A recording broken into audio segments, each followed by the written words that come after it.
All right, if you're no stranger to Bjork Off-Road, you know that we ride in the winter a lot at Cedar Lake Arena. And the question comes up often, what do I do to keep the bike clean in between rides? So my first step is I try to warm up the bike if possible. I've got a forced air kerosene heater. Usually whip that on. Let it rip for about 5 minutes or so, just get the bike warm. So we're not dealing with a frozen bike. And I wheel her out back behind the garage. Once I've got the bike out back behind the garage and in a safe spot for me to wash and not have to worry about ice forming on the driveway, I hit her with S100. This is the single best stuff I've ever seen for dirt bikes. It's actually pretty aggressive. You gotta be careful using it. It's also expensive, so I don't usually use it in summertime, but for instances like this, it works pretty slick.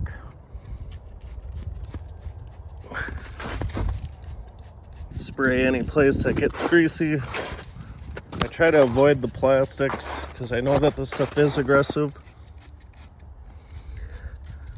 My big advice about keeping your bike clean in winter is to wash every time you ride if possible. It may not be the dirtiest bike after you're done riding, but that starts to accumulate 2, 3, 4 rides, and next thing you know, you got dirt everywhere. You could have easily kept out. When it comes to cleaning, I use the Ryobi 600 PSI power washer. It draws water on its own, so you don't need water pressure. I go to the bathtub and fill up a 5-gallon bucket full of hot water. Really only uses about 2 or 3 gallons to get the bike clean. When I'm all done with it, I can drain the hose, put everything into the bucket, and bring it inside so I don't have to worry about it freezing. It's always important to lay the bike down so you can get underneath, get in the plastics under the engine cases.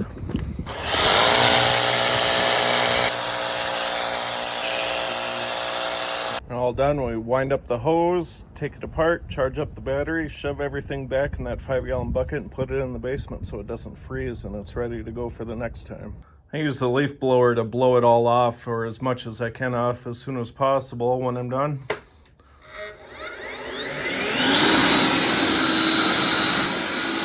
Now that I've got it blown off as much as possible, I turn the heater back on it to get some airflow on it, keep it warm, try to dry it off as much.